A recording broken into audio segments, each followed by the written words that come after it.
No te cantes, yo te ayudo. Me encontraste perdido sin luz, me salvaste por tu grande amor y un camino abriste para que creciera, pero fallo y vuelvo a tus pies.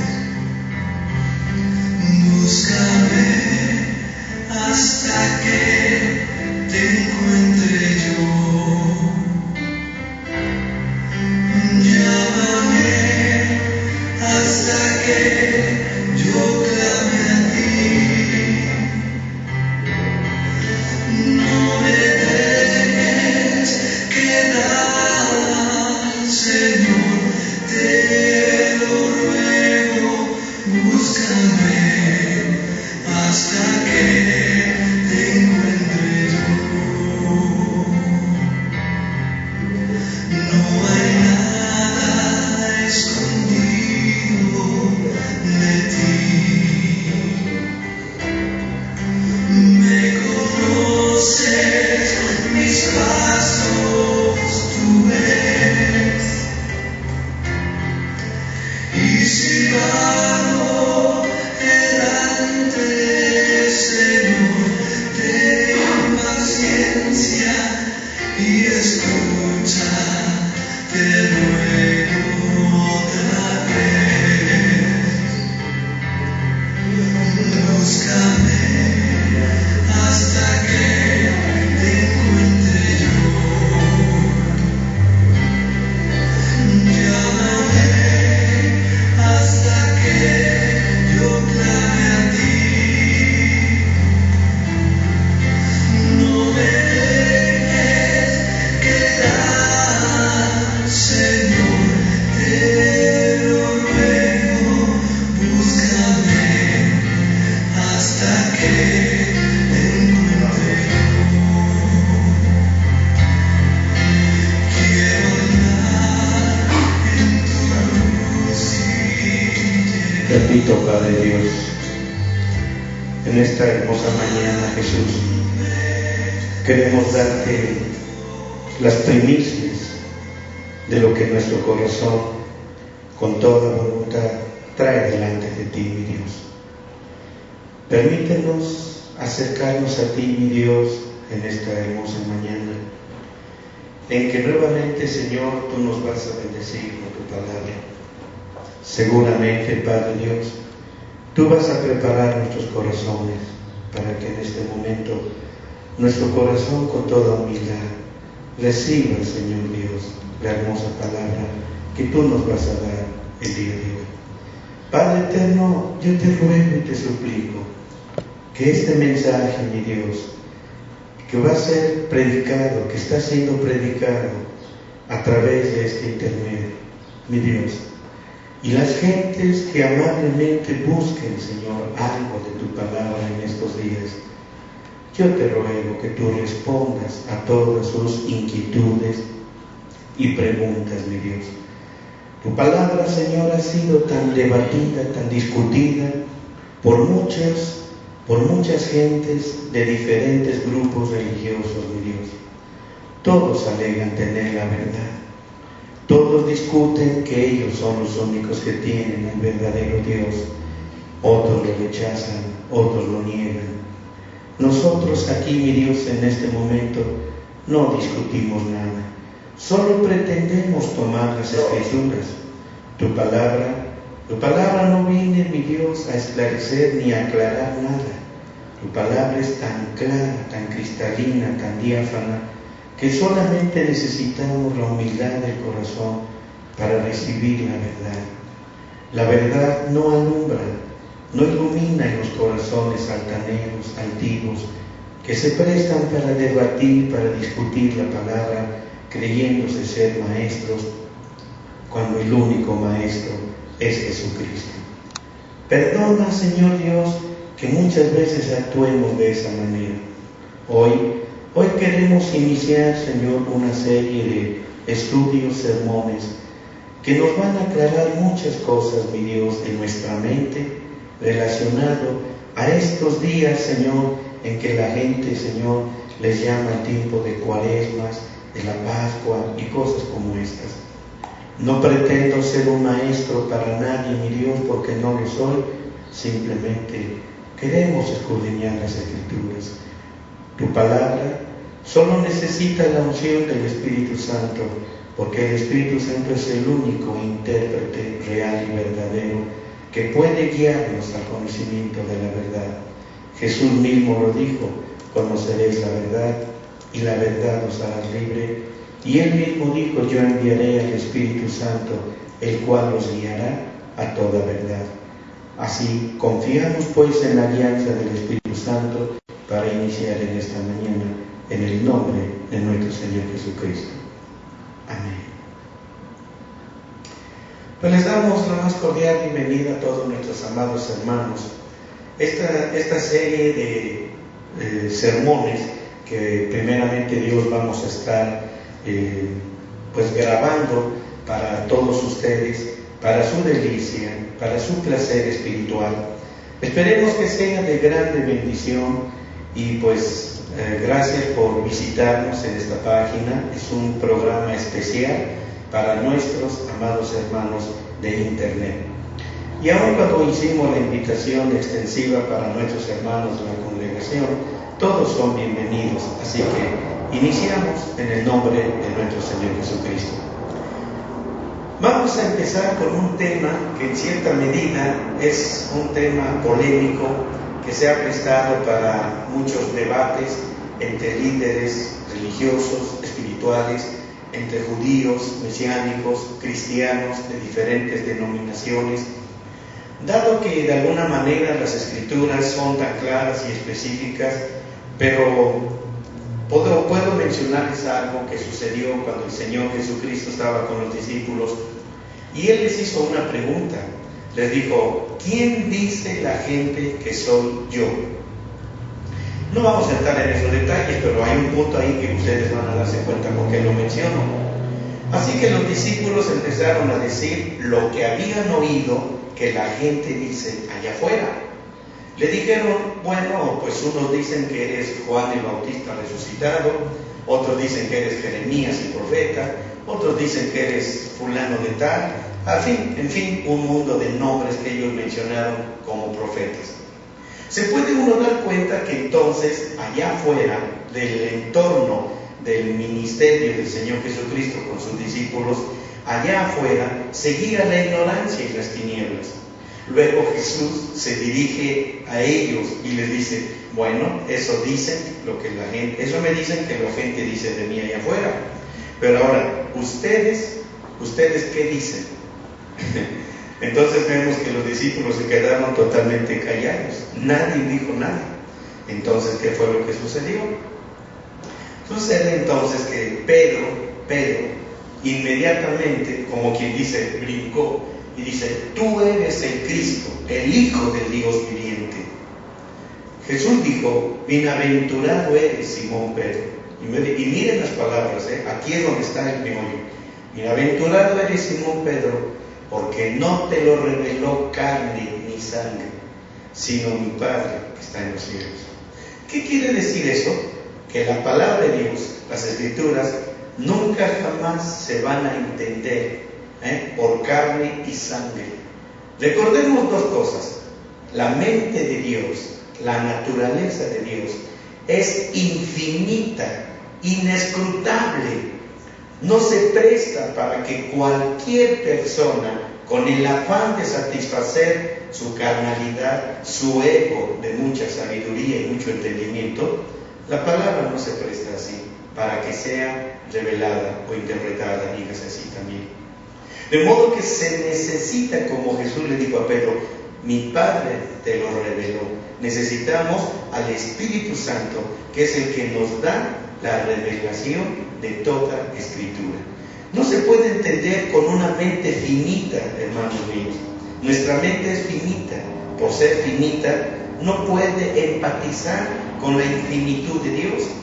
¿Cómo puede entonces el hombre decir, cómo voy entonces a entender las Escrituras? Muy fácilmente, necesita la unción del Espíritu Santo. Necesita la unción del Espíritu Santo. Así que, hermanos míos, el tema que vamos a tener, como ya lo dije, a ver si no vas a conectarlo allá. Me conecto para que de alguna manera, a ver si no, es que luego se apaga el sonido, pues mejor me espero.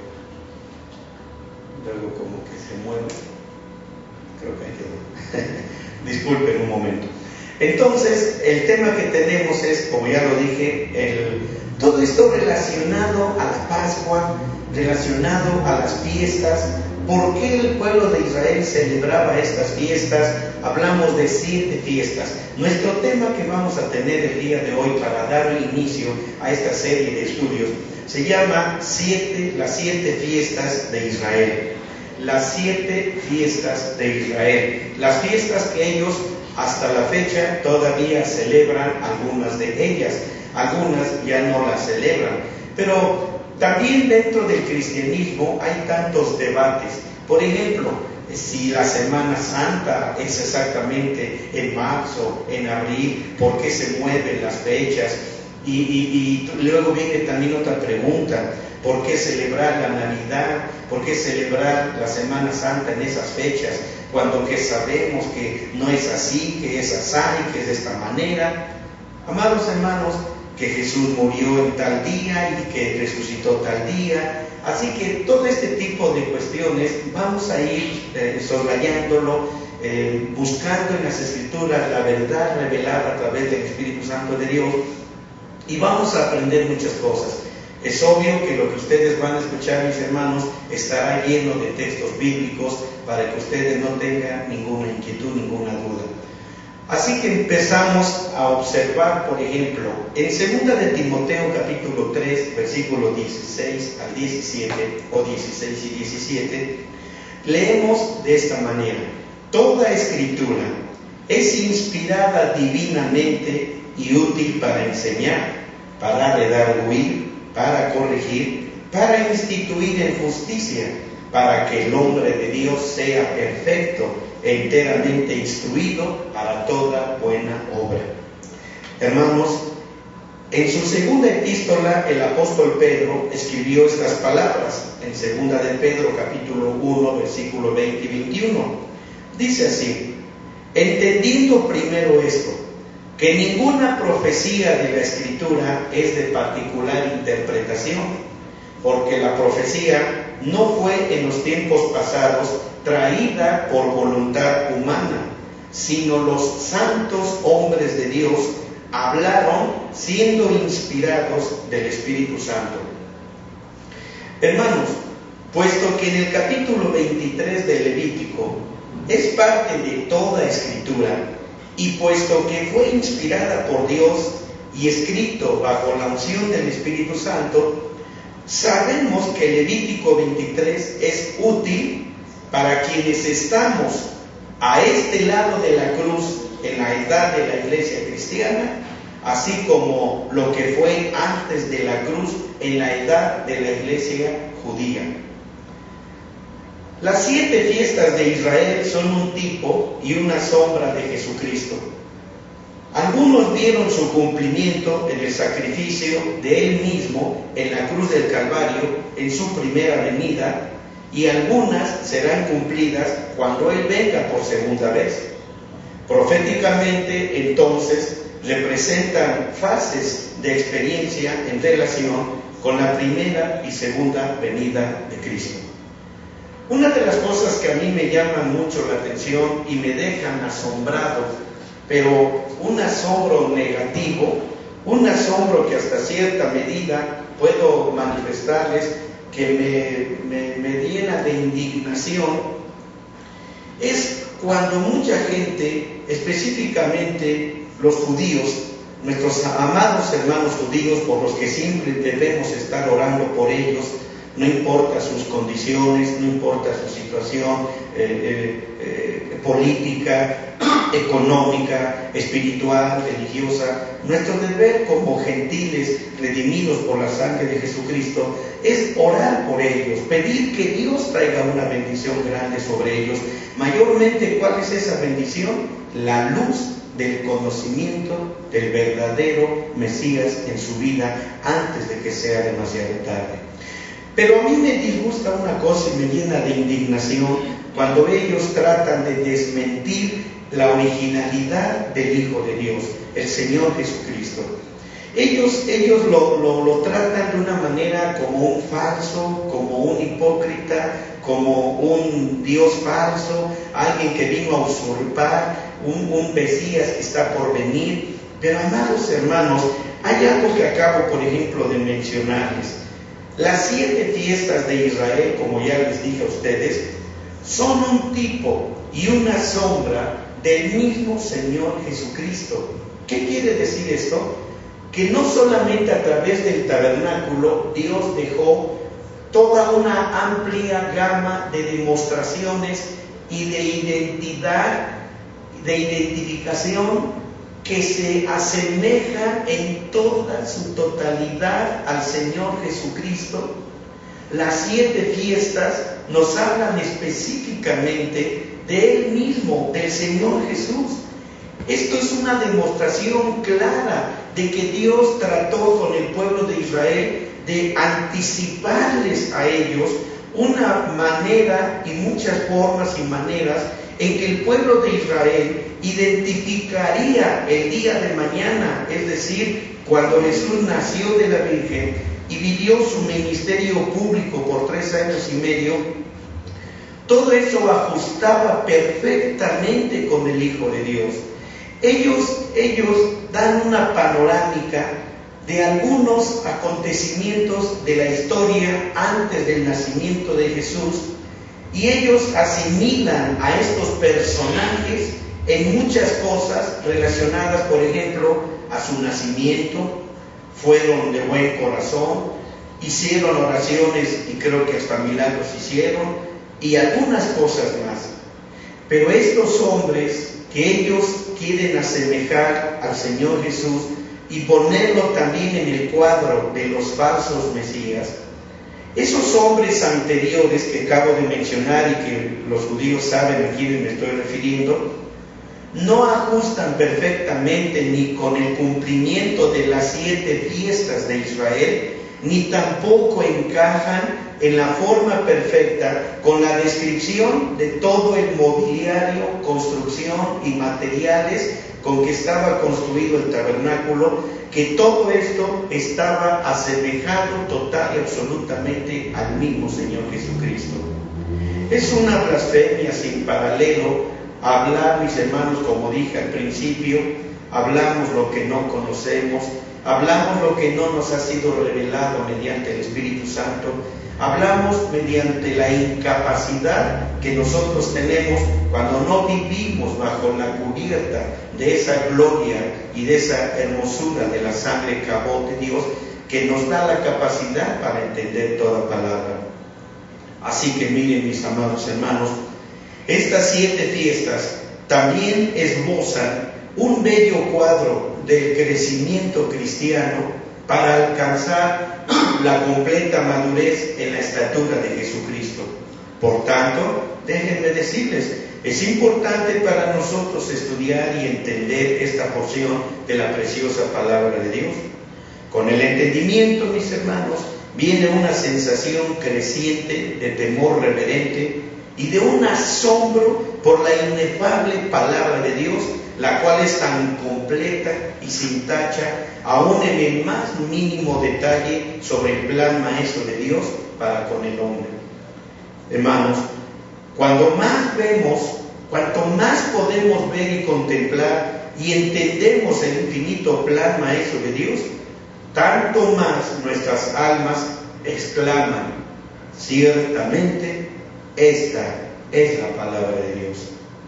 Bendito sea el nombre del Señor. A Él sea dada toda la honra y toda la gloria, no a nosotros, mis hermanos, porque somos, siendo criaturas finitas, ¿cómo podríamos comprender la mentalidad tan hermosa divina, inescrutable de nuestro bendito Dios.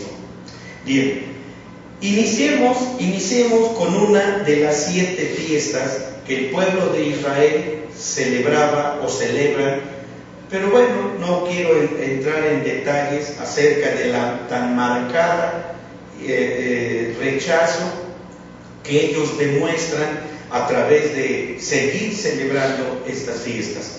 Déjenme nada más mencionarles, las 7 fiestas fueron dadas por Dios, eso nadie lo va a negar, ¿sí? Y fueron dadas por Dios en la ley para que Israel, la nación de Israel, las observara y las guardara. Fueron llamadas, estas fiestas fueron llamadas, número 1, la fiesta de la Pascua, número 2, la fiesta de los panes sin levadura, número 3, la fiesta de los primeros frutos, número 4, la fiesta de las semanas, o también conocida como Pentecostés. La siguiente, la fiesta de las trompetas. La siguiente, la fiesta de la expiación. Y la séptima, la fiesta de los tabernáculos. Ahora, es importante que pongan atención en este punto. Además de los aspectos ceremoniales naturales en cada una de las fiestas, ellos también o ellas también pintan una excelente figura espiritual que fue cumplida por el unigénito Hijo de Dios, el Señor Jesucristo. Déjenme decirles esto con detalle. Las primeras 4 fiestas, ¿cuáles son? Las voy a repetir. La fiesta de la Pascua, la fiesta de los panes sin levadura, la fiesta de los primeros frutos y la fiesta de las semanas o Pentecostés. Estas 4 ya fueron cumplidas por el Señor Jesucristo. Ya no hay motivo y razón para seguir celebrando, si así se nos pidiera, ya no hay razón para seguir celebrando estas 4 fiestas ceremoniales que Dios había establecido, pero que fueron ya cumplidas por el bendito Señor Jesucristo. Luego nos quedan 3, ¿cuáles son? La fiesta de las trompetas, la fiesta de la expiación y la fiesta de los tabernáculos. Ahora, entonces, estas últimas 3 serán cumplidas en la segunda venida del Señor Jesucristo. 4 de ellas ya fueron cumplidas en la primera venida del Señor Jesucristo. ¿Cuál fue la primera venida? Cuando Él nació de una mujer en un pesebre, lo dice la Biblia. ¿Cuándo será la segunda venida del Señor Jesucristo? Al final del periodo de la gran tribulación, que tendrá una duración de 3 años y medio y no 7 años como algunos argumentan que va a durar la gran tribulación. Después de esos 3 años y medio que termina la gran tribulación, al final de la batalla, al final de la tribulación, lo que va a marcar el final va a ser la batalla de Armagedón.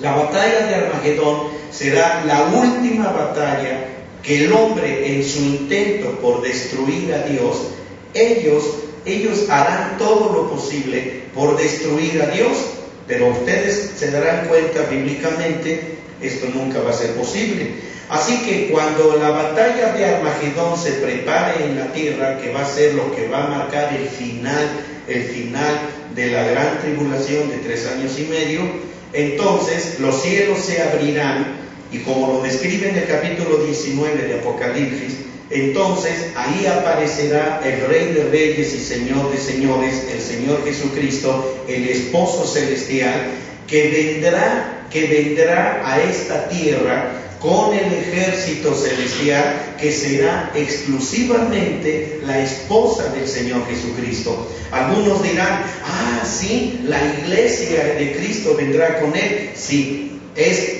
parte de la iglesia, porque no todos los cristianos van a llegar a ser la esposa.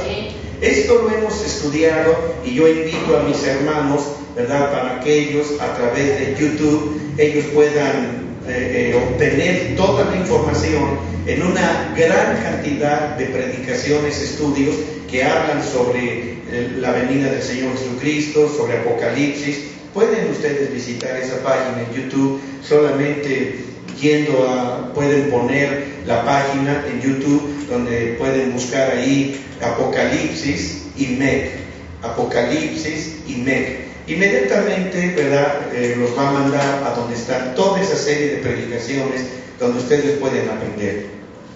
De manera que esa es la segunda venida del Señor Jesucristo. Esa segunda venida del Señor Jesucristo es cuando Él vendrá a cumplir las 3 fiestas restantes. Así que, amados, siendo así, a medida que aprendemos las verdades gráficas que Dios ha concedido y que de alguna manera, aunque están escondidas en los detalles de las fiestas ceremoniales literales, obtendremos de esta manera, mis hermanos, mayor profundidad en nuestro aprecio por lo que Jesucristo ha provisto para nosotros a través de su hermosa persona. Analicemos aquí un punto que vamos a llamarle la literal fiesta ceremonial de la Pascua. Esto es importante, este subtítulo, si lo van a, pónganle atención. La literal fiesta ceremonial de la Pascua, es decir, la manera en que el pueblo de Israel, en una forma literal, material, física, celebraban esta fiesta. Para esto voy a pedirles que ustedes mismos ahí en casita, si están ustedes siguiendo esta predicación en casa, ya sea ahorita en vivo o después ustedes la puedan consultar más tarde, voy a ir a Levítico capítulo 23, Éxodo 12,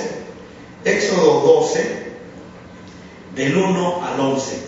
Éxodo capítulo 12, versículo 1 al 11. Voy a leer. Y habló Jehová a Moisés y a Aarón en la tierra de Egipto, diciendo: este mes os será principio de los meses, será este para vosotros el primero de los meses del año. Habla a toda la congregación de Israel, diciéndoles: en el 10 de aqueste mes, tómese cada uno un cordero por las familias de los padres, un cordero por familia. Mas si la familia fuere pequeña, que no baste comer el cordero, entonces tomará a su vecino inmediato a su casa, y según el número de las personas, cada uno conforme a su comer, echaréis la cuenta sobre el cordero. El cordero será sin defecto, macho de 1 año. Tomaréis lo de las ovejas o de las cabras, y habéis de guardarlo hasta el día 14 de este mes, y lo inmolará toda la congregación del pueblo de Israel entre las 2 tardes. Y tomarán de la sangre y pondrán en los 2 postes y en el dintel de las casas en el que lo han de comer, y aquella noche comerán la carne asada al fuego y panes sin levadura, con hierbas amargas lo comerán. Ninguna cosa comeréis de él cruda, ni cocida en agua, sino asada al fuego, su cabeza con sus pies y sus intestinos. Ninguna cosa dejaréis de él hasta la mañana, y lo que habrá quedado hasta la mañana habéis de quemarlo al fuego, y así habéis de comerlo, ceñidos vuestros lomos, vuestros zapatos en vuestros pies, y vuestro bordón en vuestra mano, y lo comeréis apresuradamente. Es la Pascua de Jehová. Ahora, en Levítico capítulo 23, versículo 1 al 5, dice pues así la hermosa palabra del Señor. Levítico 23, del 1 al 5, dice, y habló Jehová a Moisés diciendo: habla a los hijos de Israel y diles: las solemnidades de Jehová, las cuales proclamaréis santas convocaciones, Aquestas serán mis solemnidades. 6 días se trabajará y el 7º día, sábado de reposo, será convocación santa. Ninguna obra haréis. Sábado es de Jehová en todas vuestras habitaciones. Estas son las solemnidades de Jehová, las convocaciones santas, a las cuales convocaréis en su tiempo, en el mes primero, a los 14 del mes, entre las 2 tardes. Pascua es de Jehová. Solamente quiero hacer un hincapié de lo que más adelante vamos a ver. Él dice, en el mes primero, a los 14 del mes, entre las 2 tardes, esta será la Pascua de Jehová. Pongan atención en eso, manténganlo ahí, no lo voy a tratar ahorita, pero es importante que vayan almacenando en su mente los puntos sobresalientes a los que vamos a hacer referencia más adelante.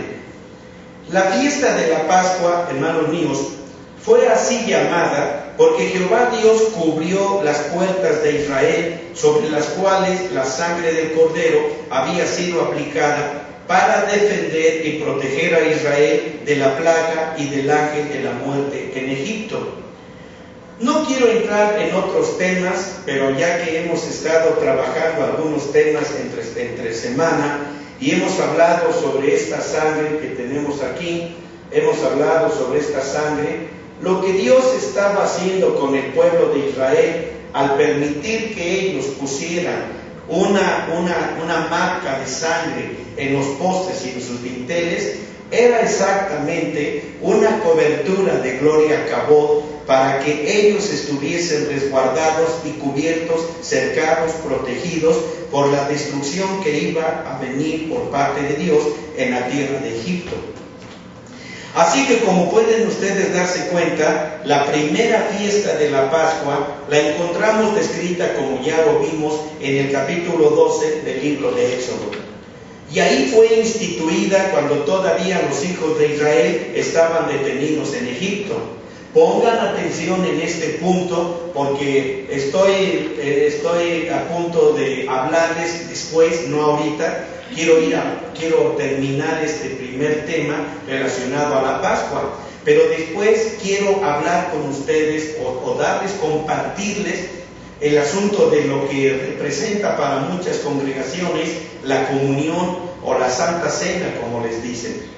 Quiero que vean un punto interesante aquí, porque después lo voy a solicitar de su mente. El pueblo de Israel, la nación de Israel, todavía se encontraba en Egipto, es decir, en tierra de pecado, en tierra de maldad, de discordia, de idolatría.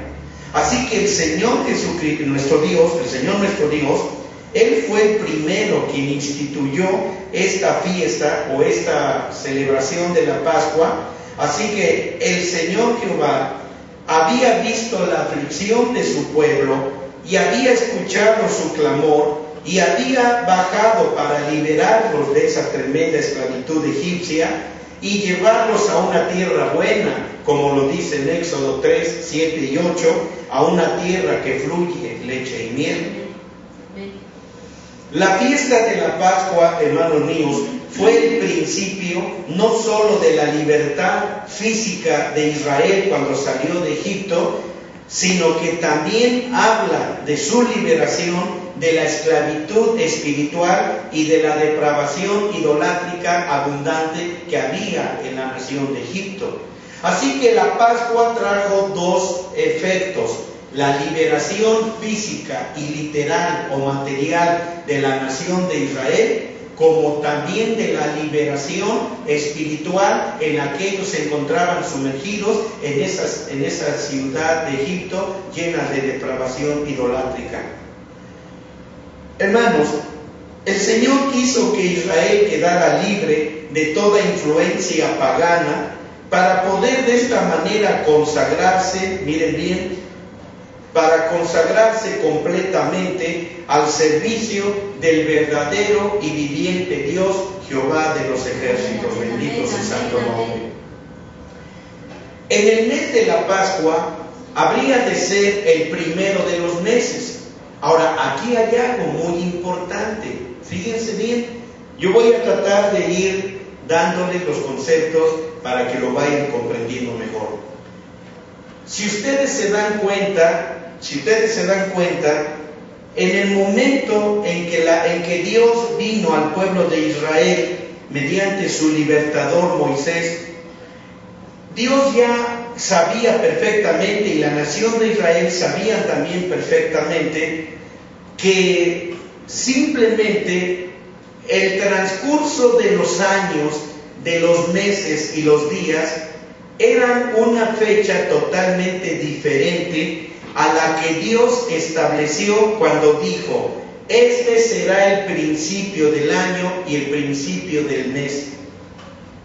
Pongan atención en eso, porque aquí hay muchas cosas muy interesantes que ustedes necesitan estudiar y comprender. Miren, se los voy a explicar.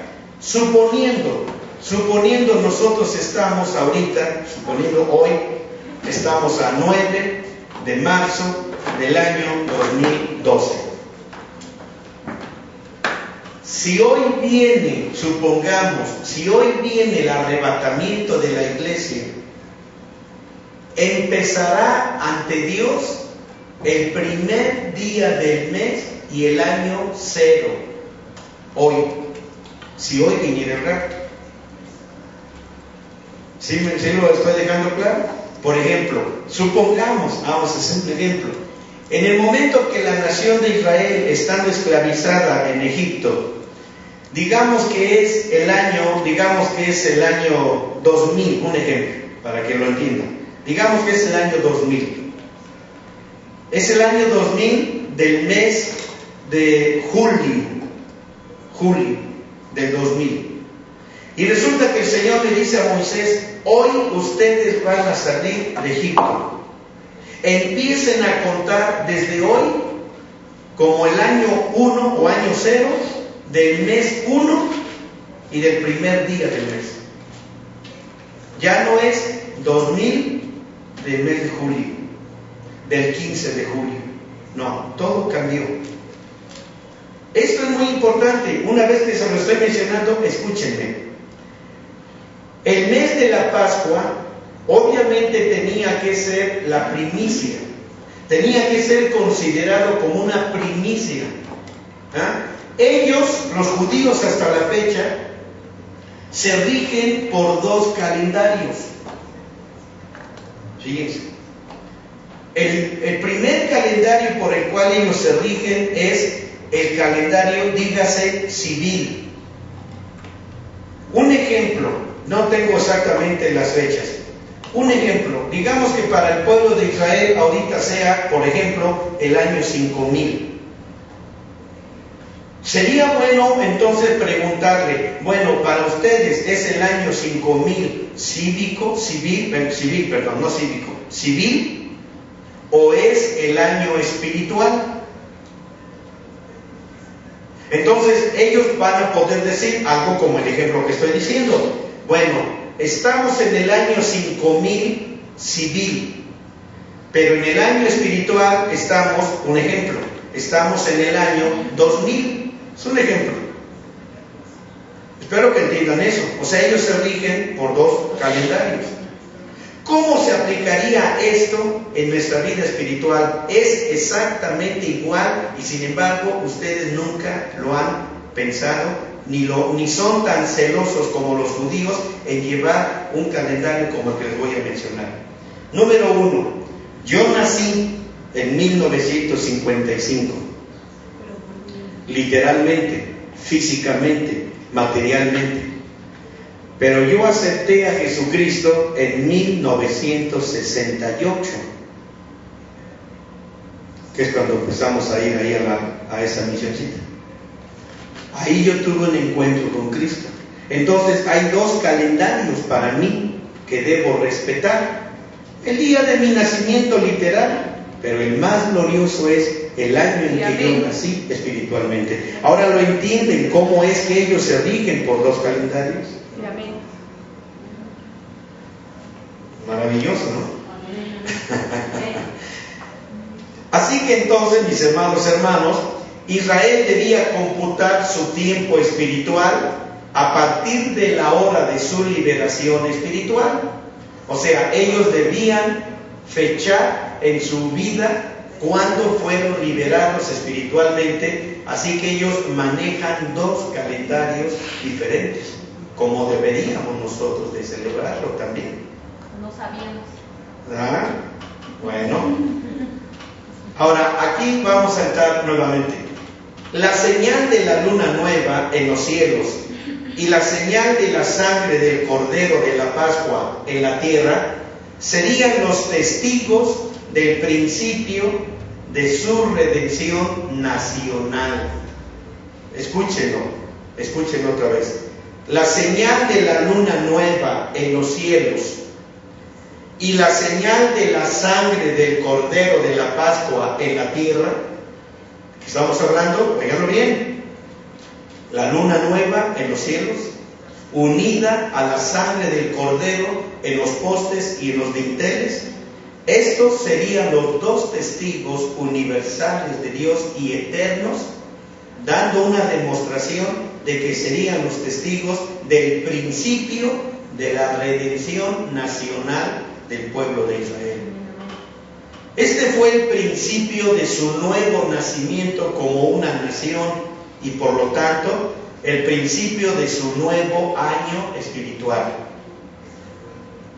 Por eso ellos celebraban la Pascua cada año. ¿Qué anunciaban? La liberación, cuando el Señor rompió las ataduras del pueblo de esclavitud donde estaban en Egipto. Por eso la Pascua era una celebración de la libertad. Hoy en día la gente celebra la Pascua de su libertad yendo a la playa, yendo de vacaciones, yendo a emborracharse, yendo a fiestas, celebraciones totalmente paganas, nada cristianas, nada que tengan que ver con celebrar la Pascua en la iglesia, en una algarabía, en un rebosar de gratitud, de llanto, de gratitud, de alabanza a Dios, porque celebramos el día de nuestra libertad. Bendito sea el nombre de Dios. Aleluya. Así que mucha gente dice, en Semana Santa nos vamos a la playa, nos vamos acá, ya no a la playa, a cualquier lado, vamos a visitar a la familia, esto y aquello y lo otro. Cuando que en verdad es una fiesta que debe de ser considerada la fiesta más grande delante de Dios, de la celebración de nuestra libertad. Cuando cayeron los muros de pecado, cuando cayeron los muros de desafío, cuando cayeron el muro de la medianoche, cuando cayó el muro de la desobediencia y empezó a correr y a chorrear la sangre de Jesucristo alrededor de nuestra vida, dando a entender con esto que tenemos razón por qué celebrar todo esto, no mediante una liturgia, no mediante un culto ordinario, sino una fiesta especial, porque hermano, más que celebrar nuestro nacimiento allí en el hospital, cuando nuestra madrecita casi daba su vida para que naciéramos, ese nacimiento no es tan importante ni trascendental como el nacimiento espiritual que tuvimos cuando Jesucristo vino a proclamar la liberación de que el pecado había quedado fuera de nuestro alcance. Si tan solo obedecemos la bendita palabra de Dios, el pecado quedó restringido, quedó atado. ¿Entienden eso? Alabado sea su santo nombre.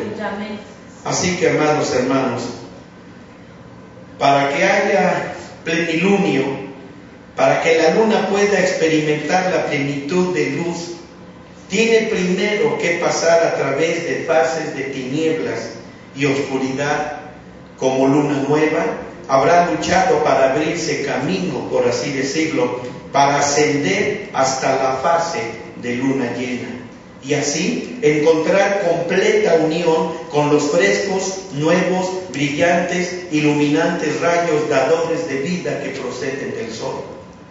Amados, esta es una figura, sombra y tipo del alma pasando a través de periodos de tinieblas y oscuridad en las pruebas de la vida, y entonces a través de la fe hacer suya cualquiera que sea la cantidad o porción de esta sangre fresca del sacrificio de Jesucristo, a fin de ascender a una completa, nueva unión con ese llamado sol de justicia del Señor Jesucristo. Hermanos, el alma es entonces llenada con la brillante, iluminante verdad de la palabra de Dios. ¿Saben una cosa? Moisés y Aarón primero habían sido mensajeros a Faraón y Egipto para darles la revelación y poder del único y verdadero Jehová Dios. Esta, hermanos, era la oportunidad para que Egipto se convirtiera también de sus ídolos y pudieran acercarse al único y verdadero Dios viviente. Por desgracia, la depravación idolátrica había gobernado en el corazón de los egipcios tan largamente que su deseo por cualquier semejanza a la verdad se había perdido completamente. Rechazaron cualquier renacimiento espiritual del corazón, despreciando todo cambio, y desecharon cualquier tipo de idea de la fresca relación de Dios en sus vidas. Amados, fue solo a través del cumplimiento y manifestación del terrible poder de Dios que fueron influenciados por miedo y terror, para que solamente mediante esto pudieran someterse a la hermosa y perfecta y justa voluntad de Dios. Y aún entonces, su rebelión contra la verdad hizo que sus corazones fueran impenetrables a la razón y a la convicción. Amados, cuando Faraón y Egipto rechazaron a Jehová Dios, Moisés y Aarón se tornaron a Israel como mensajeros de Dios. Entonces Dios empezó a ministrarle, a darles el ministerio de renacimiento y rejuvenecimiento espiritual en verdad y pureza, específicamente en este caso a la nación de Israel. De manera que fueron protegidos de la depravación idolátrica de Egipto. Al acelerar y todo este proceso, Dios los llevó a un convencimiento para aquellos, cuando salieran de Egipto, hicieran este tipo de celebraciones. De modo que al celebrar la Pascua año tras año, Israel podría recordar, oigan bien eso, la hora de su liberación espiritual y natural, así como los beneficios de Dios que lo acompañarían. Y así se vieron inducidos a temer, amar y servir al Señor. Hermanos míos, ojalá y este pequeño fragmento de la palabra de Dios sirva para ustedes como una reconciliación delante de Dios. Y espero que algún día ustedes puedan decir: pastor, hoy voy a celebrar mi nacimiento, ¿verdad? Y a lo mejor yo te diga: oye, pero hace 4 meses me invitaste a tu pastel.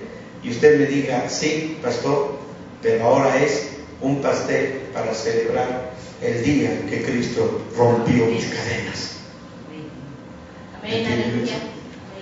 Y pueden ustedes decirle: Señor Jesús, muchas gracias por haber roto las cadenas de mi pecado. Y pueden ustedes decirle: Señor, gracias porque tú me diste un nuevo nacimiento. Todos los cristianos dicen: hay que nacer de nuevo. Yo ya nací de nuevo. Bueno, si ya naciste de nuevo, celébralo, ¿verdad? Así que, hermano, podemos venir en esta hermosa mañana y decirle al Señor Jesús: Padre Dios, muchas gracias por haber dado tu vida a través de Jesucristo. Gracias por haber dado lo mejor de ti, Señor Dios, al haber engendrado a Jesucristo y haberle dado la forma de un cordero para que fuese Él nuestra ofrenda por el pecado. Gracias, Padre. Gracias, Señor Jesucristo, por haber derramado tu preciosa sangre en la cruz del Calvario. Señor Jesús, en esta mañana nuevamente reitero mi decisión de aceptarte como mi único y suficiente Salvador. En este momento celebro mi nacimiento espiritual, el día que tú destruiste mis cadenas y me hiciste libre. Gracias, gracias, en el nombre de Jesucristo. Mis hermanos, que Dios los bendiga, que Dios los guarde. Que Dios los guarde, que Dios los bendiga. Si Dios quiere, mañana nuevamente a las 9:30 continuamos con este hermoso tema. Espero que haya sido de su agrado. Un fuerte abrazo. ¿Lo cerramos?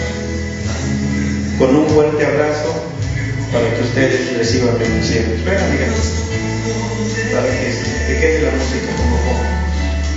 Y esperemos que mañana nos hagan favor de acompañarnos. Estamos abiertos a sus observaciones, a sus preguntas, a sus inquietudes, así como también si ustedes tienen necesidad de una oración especial, con todo gusto háganoslo saber, ya sea a través de nuestro Facebook o correo electrónico o en el momento en que estamos hablando en vivo. Que Dios los bendiga con mucho amor en el nombre de Jesucristo. Que sean felices. Dios los bendiga.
Voy con otra vez.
Bueno, antes de que nos vayamos, en atención a la pregunta que está haciendo nuestro hermano Fabián acerca si los ángeles tenían voluntad, es decir, libre albedrío, o no tenían.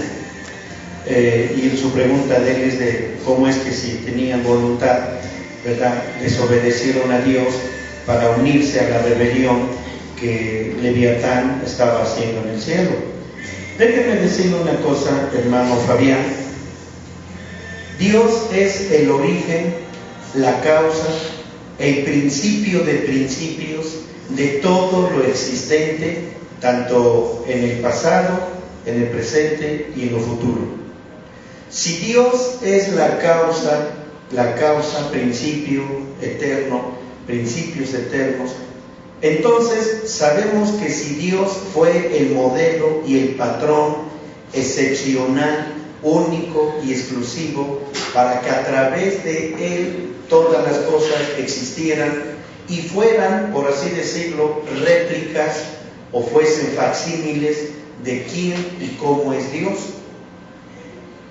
La causa por la que Dios hizo esto de esta manera fue porque Él quería, desde un principio, no quería, siempre ha querido, y ese ha sido su plan de Dios, darse a conocer íntegramente, de, como dicen, de pies a cabeza, de izquierda a derecha. Dios nunca ha dejado a nadie sin el privilegio de conocerlo.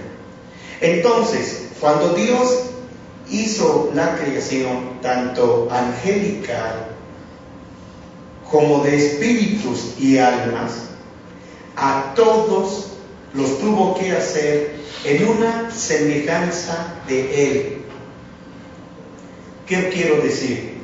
Que Dios, por ejemplo, Dios tiene voluntad, Dios tiene libre albedrío, Dios tiene una voluntad propia. No voy a entrar en detalles, solamente para responder su inquietud.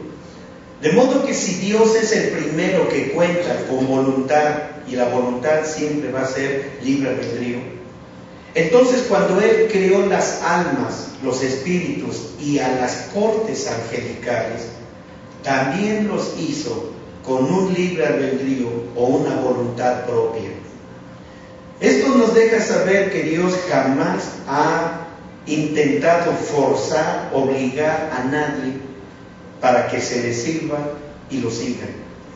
Aunque, que quede entendido, al final de los tiempos, que son los que estamos esperando ya, Dios romperá ese pacto de Él mismo de respetar el libre albedrío de toda su creación, lo cual entonces hará que tanto ángeles, como mismo Lucifer, como mismo Leviatán, como padre maldad y madre maldad y todas las cortes demoníacas que han vivido bajo su libre voluntad, tarde o temprano Dios tendrá que imponer la voluntad de Él excelente, única y singular, a fin de que toda creación haga aquello para lo cual Dios los creó, los formó, es decir, para el servicio, la honra y la gloria de Dios. Obviamente usted lo está mencionando en el momento que ellos tuvieron esta libre albedrío, los ángeles ejecutaron eso, ejecutaron su libre albedrío, es decir, practicaron su libre albedrío. Tenemos los detalles de la palabra de Dios donde dice que los ángeles caídos, así los denominan, que escogieron por Lucifer, ¿verdad?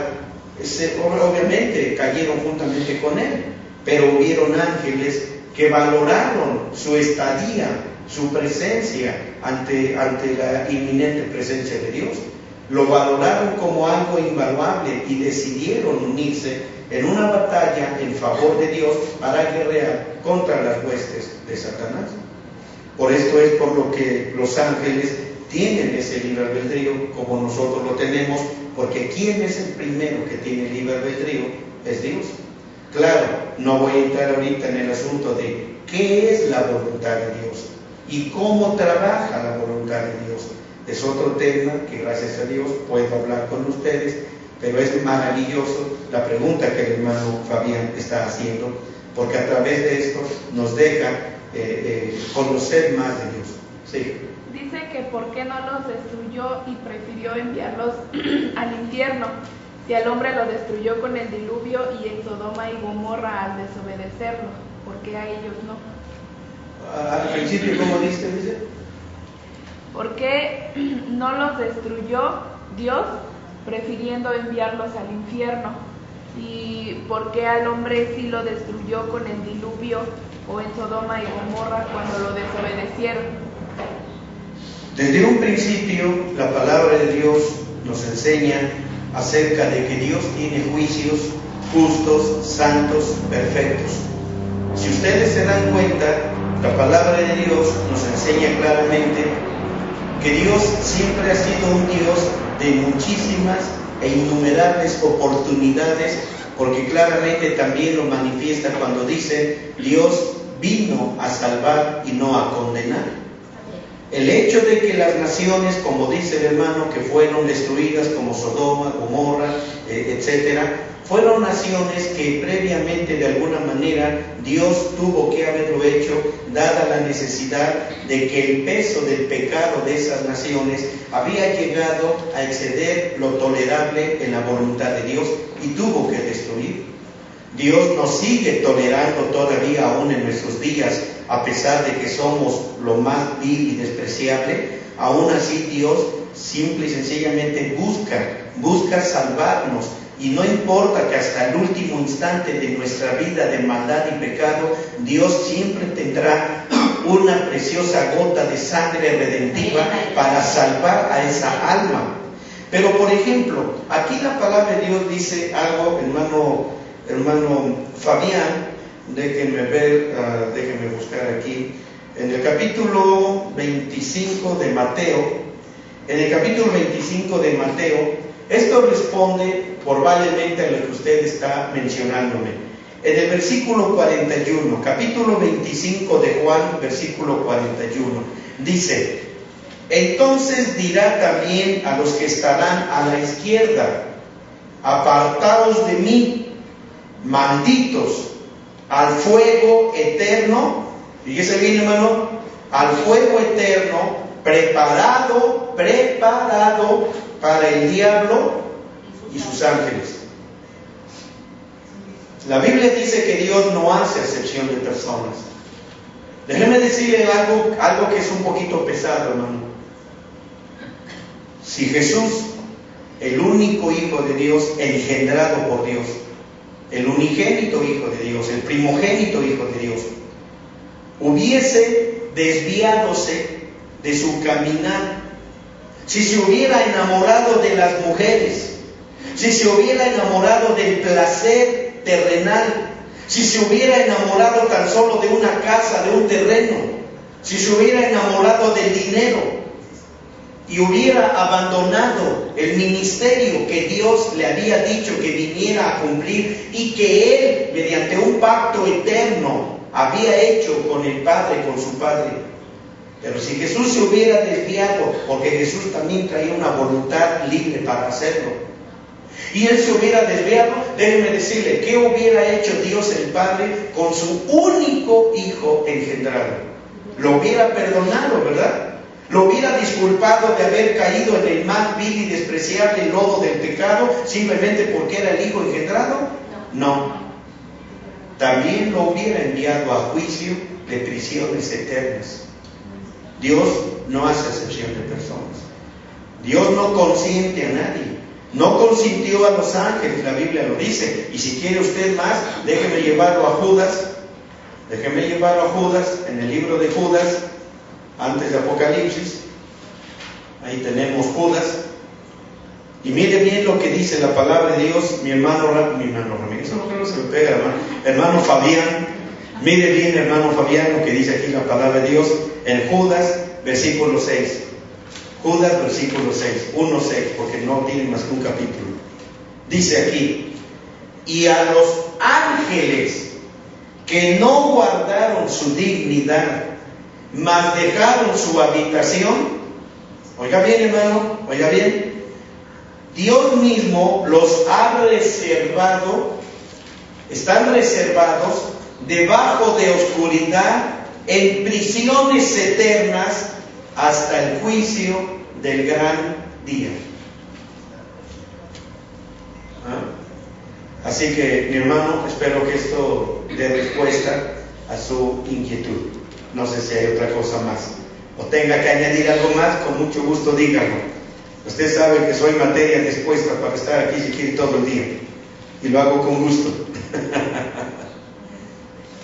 Bien, diga, ¿está bien? Bueno, amado hermano Fabián, un abrazo muy fuerte, un abrazo muy caluroso para usted, su esposita, para Romina, para Davidcito, y si Dios quiere, nos vemos por la tarde en la siguiente predicación de la tarde. Que Dios lo bendiga, lo amamos en el nombre del Señor. Nada más dijo, Dios fue muy benevolente, los hubiera destruido, así el infierno estaría vacío. Bueno, ok, la benevolencia de Dios es grande, espérate, la benevolencia de Dios es grande. Fíjense, yo pienso una cosa, mis hermanos, no voy a entrar en detalles, me entra el gusano de seguir adelante, pero miren, ¿saben qué? ¿Qué pasaría si Dios nos hubiera dicho a nosotros que ejecutáramos los juicios de Dios? A unos los salvaríamos, a otros, al que me cae como hueso atravesado en el pescuezo, lo envío al infierno. Pero aquella amiguita, que sea salva, ¿no? ¿Saben qué? La palabra de Dios dice que, bueno, no, por eso les digo que me entra el gusanito por querer enseñar, pero nada más déjenme como regalo, déjenme decirles esto. La Biblia dice que Dios dará asientos de juicio a una nación, y dice que serán reyes y sacerdotes y ejercerán juicio sobre la nación de Israel. ¿Ustedes creen que esa gente que va a sentarse sobre una silla de juicio para enjuiciar a las 12 naciones de Israel, creen que van a ser gente que tenga una mentalidad igual como la tuvo aquí en la tierra, con todas sus inclinaciones de favoritismo y preferentismo y de hacer elección de personas? No. Dios tiene que poner gente con una mentalidad exactamente igual a la mente de Dios, para que puedan ejercer juicio. ¿En qué forma entienden esa parte de 2 de Timoteo 3:17? Dice, para que el hombre de Dios, fíjese bien, sea enteramente instruido para toda buena obra. Si nosotros desde aquí no aprendemos esto, imagínense cuando Dios me ponga ahí en una silla como juez, como señorón, y vea yo venir a la persona que en el taxi no me quiso levantar cuando que llevaba a mi esposa enferma. Tú eres el taxista que aquella vez, ¿sabes qué? Te me vas al infierno. ¿Ven? Dios no va a poner ahí gente carnal, gente que no haya sido transformada por el poder de Dios. Tiene que ser gente que razone conforme a la bondad, misericordia de Dios, pero también sin olvidar, el grado de maldad y magnitud de pecado y ofensas que hicieron contra la santa palabra de Dios. Sí, amén. Bueno, que Dios los bendiga. Un abrazo a todos. Dios los guarde.